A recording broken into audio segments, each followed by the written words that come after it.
a modern version of a Chevrolet performance legend making over 1,000 horsepower.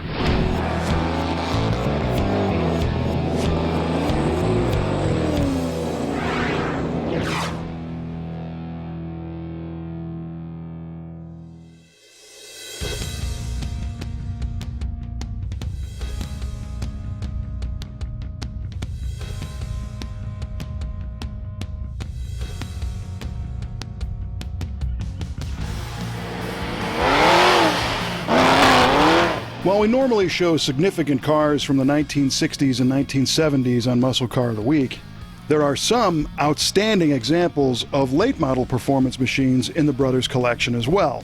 And some people call them modern muscle cars, but we're not trying to get caught up in the semantics. We're just here to share some awesome high performance machines. And this car bridges the gap between today's technology and one of the names that started it all, Nickey Chevrolet, and is an over-the-top example of what modern engineering can do.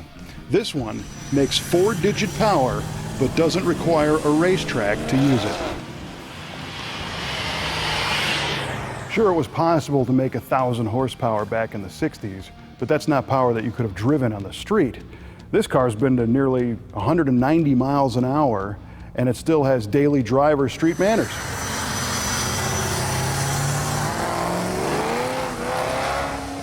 This car started life as a 2011 Chevrolet Camaro, and the team at Nickey Performance took over from there.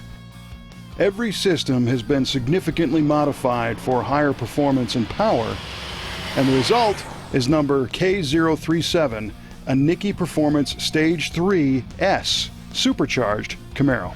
Nickey Performance has always been a place to get speed parts for your Chevrolet, and that's certainly true today. This is a 441 cubic inch V8. It runs with an RHS aftermarket aluminum block, a set of RHS cylinder heads, and it's fed with a ProCharger F1 supercharger. It forces air into the fast LSXR big mouth intake manifold and then out a full custom exhaust system.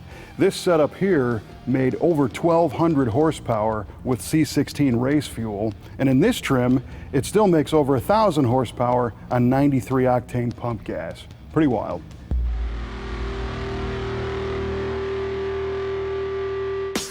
The beast is fed with a Squash Performance high-flow dual-pump fuel system, and exhaust thunders through Nickey headers and 3-inch MagnaFlow stainless cans and tubes.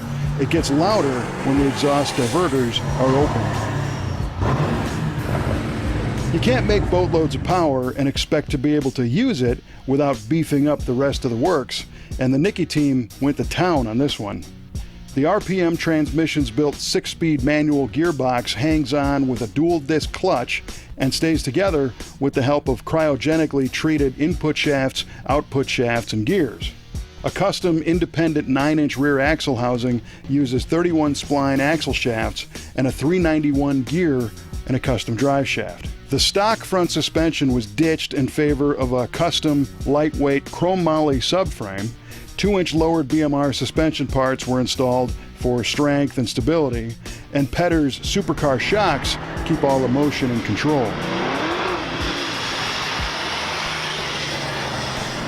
Upgraded brakes bring it all to a halt. A 200-mile-per-hour spec roll cage stiffens the chassis, and the car rolls on precision 10 and 11 by 20-inch Forgeline GZ3 wheels wrapped in Nitto NT05 ultra-high performance tires. Track-ready stuff that can still take a spin on the street. One look at the car and you can tell it's all business. The sinister look starts with an all-black color scheme, accented only by the bright wheel hoops and subtle Nickey and SS badges on the trunk lid. The custom vented cowl induction hood is functional and it lets heat escape, and the air charge cooler is visible through the custom lower valance. The car's aero package works to keep the shiny side up at high speeds, and that's a good thing too, because it's been to nearly 190 miles per hour on a closed airstrip in Arizona. The driver is held in place with Corbeau racing seats and harnesses, and the Nickey short throw shifter is close at hand, but the rest of the dash and gauges appear pretty much as Chevrolet intended.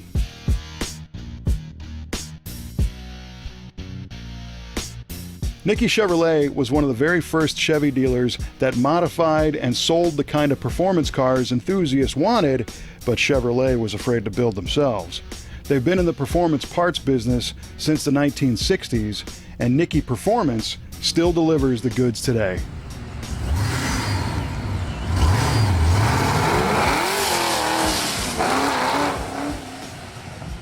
Just when you thought all the cars in the brothers' collection were stock, restored, first-generation muscle cars, we go ahead and whip this thing out. What do you think? Are you more of an old-school car person, or do you like the modern muscle?